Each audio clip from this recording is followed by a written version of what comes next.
Hi there, good evening. Welcome along to the Transfer Show. There's no doubt that Chelsea will be the busiest club in the final 8 days of this window. The future of two huge names dominate the headlines tonight. Raheem Sterling and Romelu Lukaku. We're going to have the latest on their futures at Stamford Bridge. Plus, what that could mean for Chelsea's pursuit of victory. There's huge remarks, though, over Ivan Toney's future at Brentford after the striker was left out of their season opener against Crystal Palace. Celtic's Matt O'Reilly is a player in demand, and today Brighton have made a big money offer. And we'll bring you news of a done deal.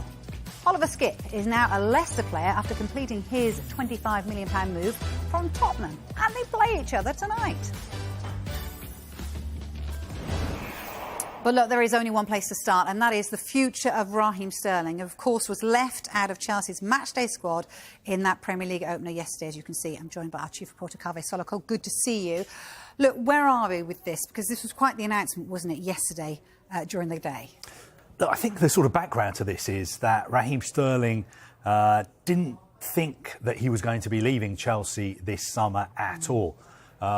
He's got 3 years left on his contract.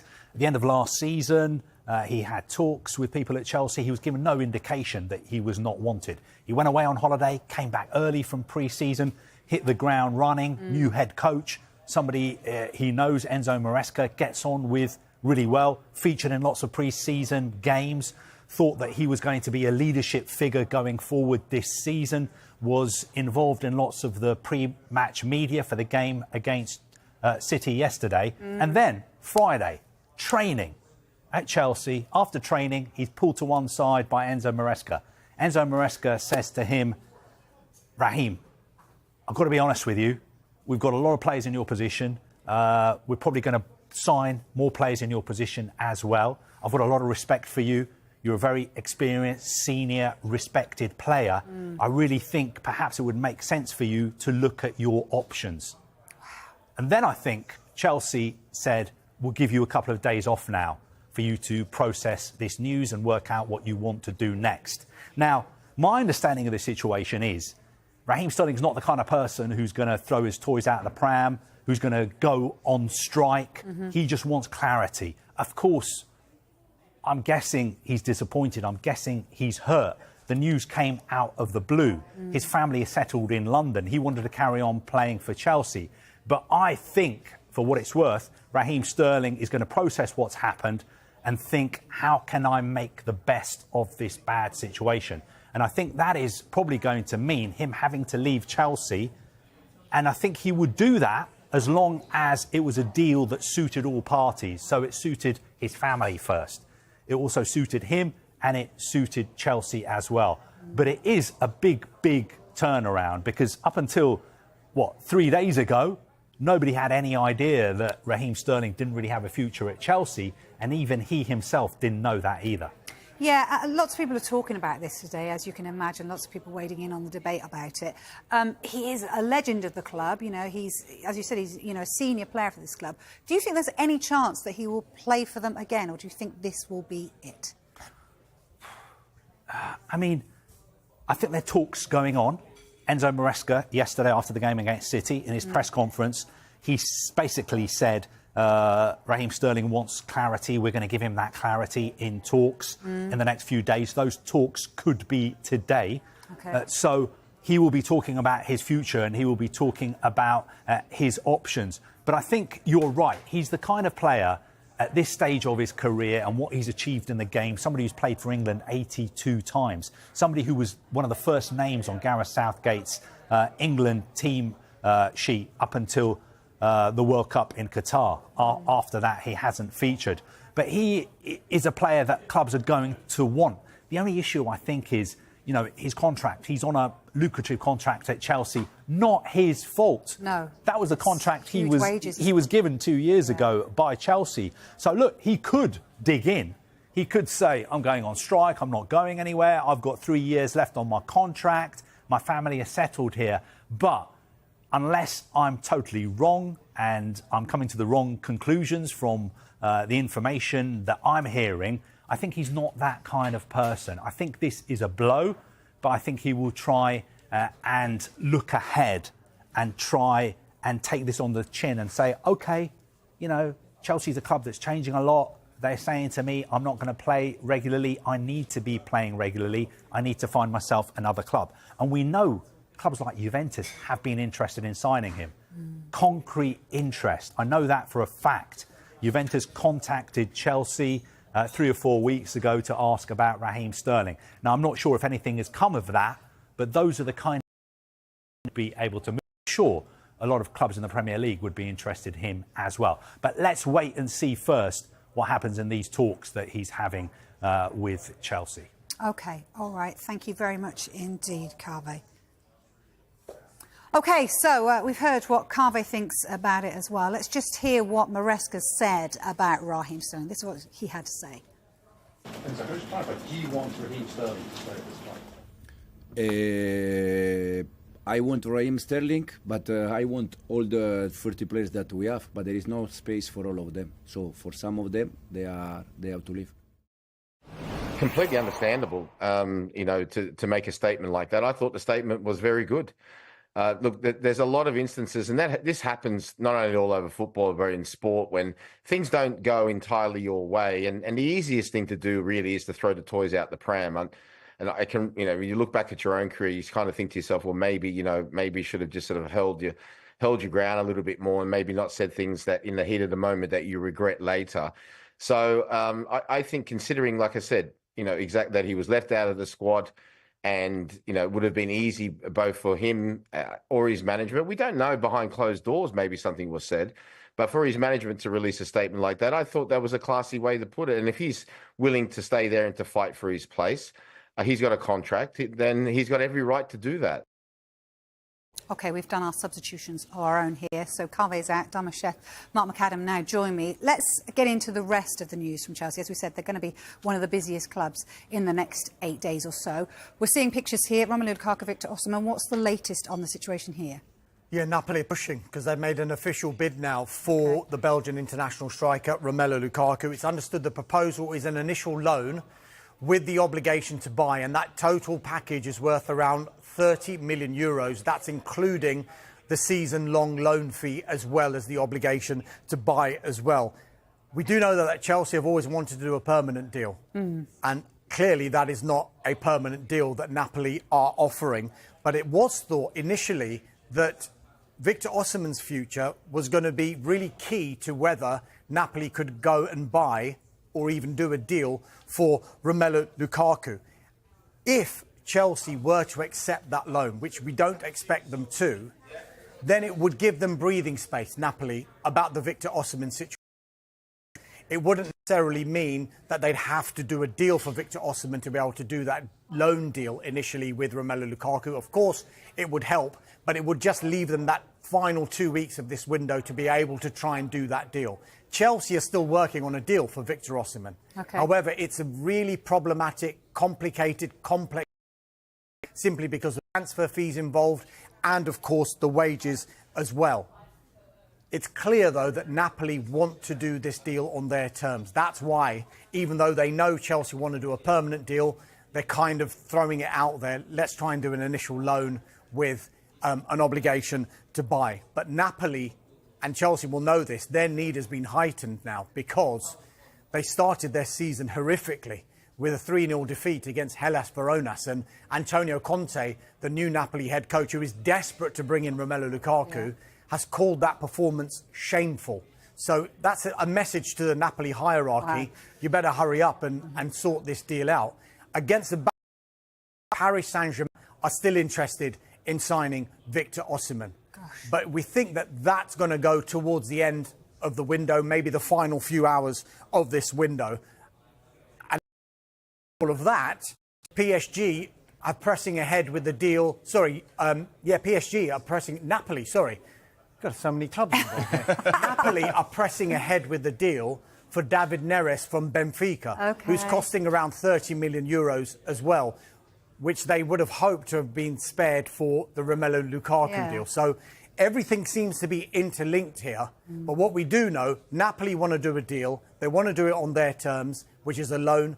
Chelsea want to do a permanent deal. Chelsea's still working on Osimhen, as are PSG.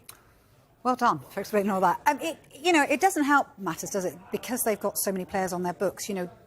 People coming in for players at Chelsea could be offering up deals that aren't really what Chelsea want to pay for these. Like, what want to get?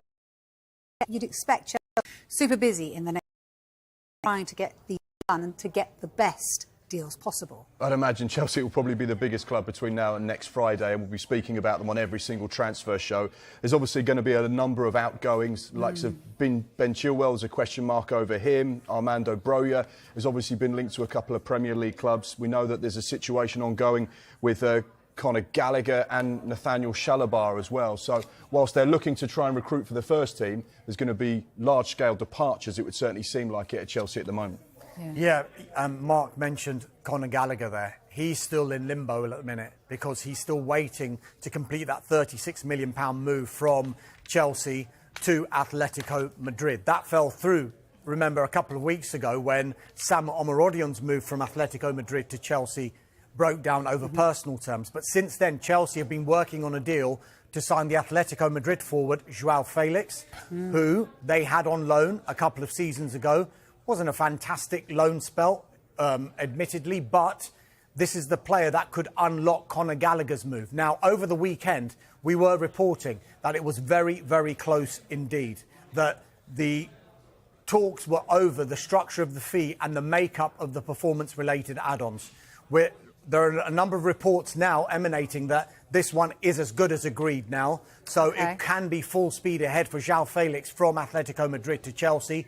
Therefore, Conor Gallagher can make that move from Chelsea to Atletico Madrid. In the meantime, Felix has actually been included in Atletico Madrid's squad for their game against Villarreal tonight because over the weekend, while that deal hadn't been done, Atletico Madrid will still count him as one of their own players. So, and it's almost like a message, even though it would have been close to Chelsea, well, he's still our player, so he's going to travel with us to Villarreal. If you want to get this deal done, you better hurry up. But it looks like there have been movements this afternoon, and it looks like it's as good as agreed now. OK, all right, plenty still to come. It's a very busy transfer show. After the break, we'll talk more about Ivan Toney, and we'll have news from Manchester United as well, so stay with us for that.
Hi there, welcome back to the Transfer Show. Mark and Dharma still here, of course. Ivan Toney, let's talk about him, who's left out of the Brentford squad yesterday. Where are we with his future?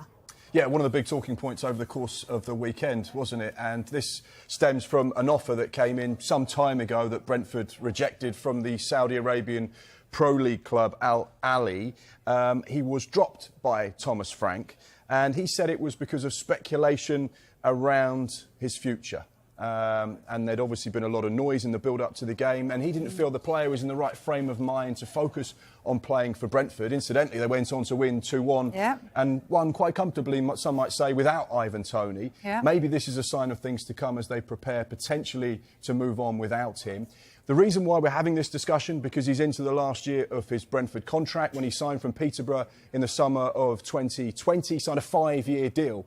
4 years have been completed. It's into this final year. Now, we don't know what the offer was from the Saudi Pro League club. However, that's going to be the big question. What do Brentford value Ivan Toney at? What's his market value? What's he worth to them by staying this season, potentially leaving in January or next summer on a free? And, of course, what do they figure for them to actually, this is money we just simply cannot turn down. 28 years old, really strong record playing in the Premier League. He's been absolutely superb for Brentford. We saw 3 appearances in the summer for Gareth Southgate and England as well. But you get the feeling this is a bit of a noise that won't go away from Brentford for some time. He could potentially even still stay at Brentford. That's still not off the table. They could say, well, actually, no one's met our valuation. We're going to go into the season with him. So, yeah, big talking point over the course of the weekend. Be interesting to see what develops and what happens. But as of yet, just the one club from South shown $4 million in Toney. Probably the only ones that can afford it. Let's talk about their 2-0 win over Wolves at the weekend. Mikel Arteta, everyone talks about the fact that they still need a striker, an out-and-out striker, but are they in the market for a midfielder or something? Yes, very much so. Arsenal remain in talks with Real Sociedad over the signing of this player here, Mikel Merino, the Spain international. Of course, he played in all of Spain's games in Euro 2024, scored the winning goal in the quarter-final against Germany as well. The discussions between the two clubs are over the structure of the fee and also the makeup of the performance-related add-ons as well.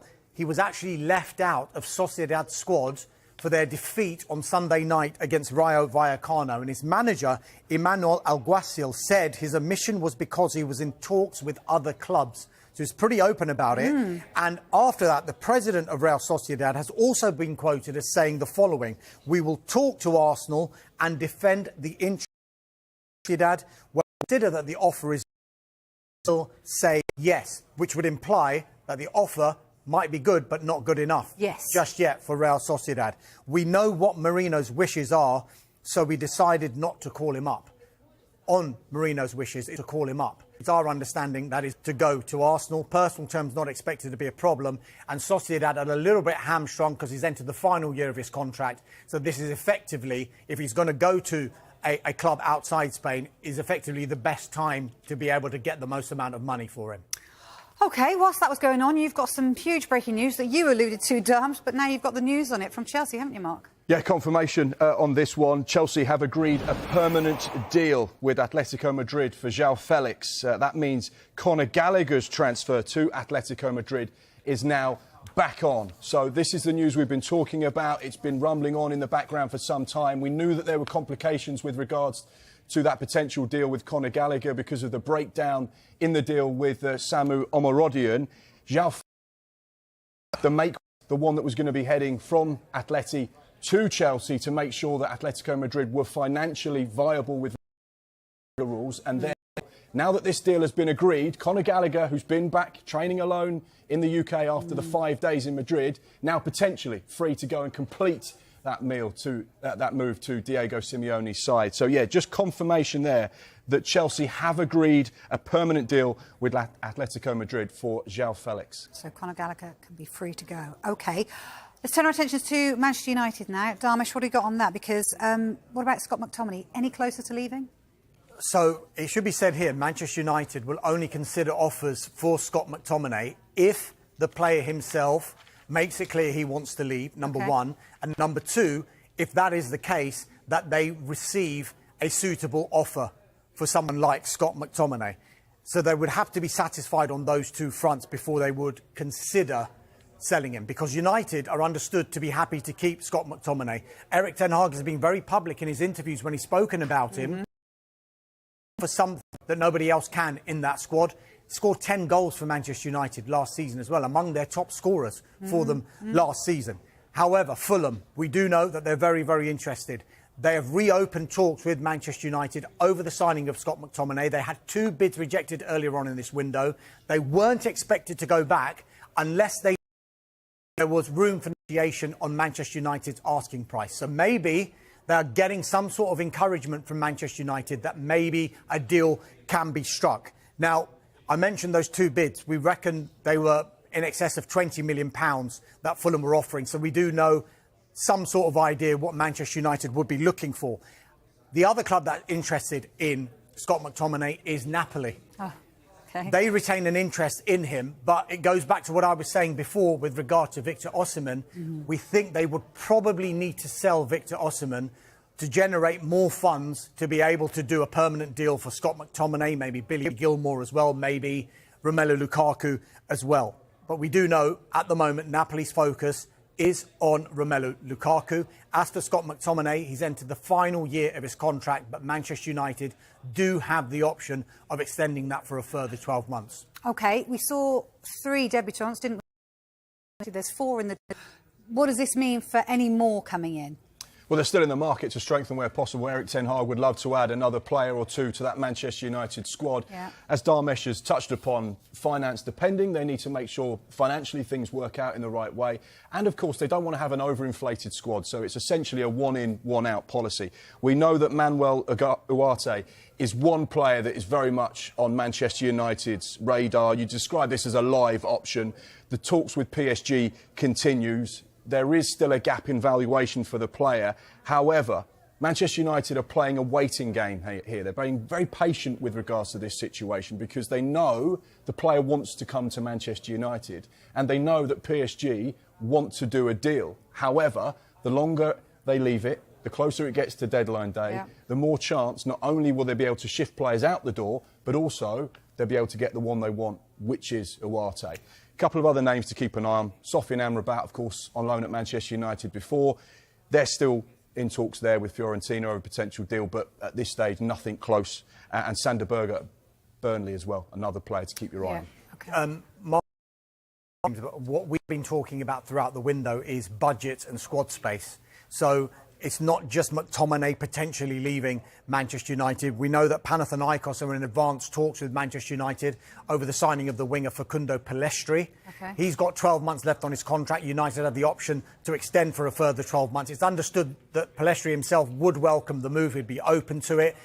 They're still working on a fee and the performance-related add-ons and the structure of that fee as well. Since he's been at United, since 2019, he's had 3 loan spells. So I think the preference for United would be a permanent sale this time. One other quick line to bring you, Jadon Sancho, lots of links with him.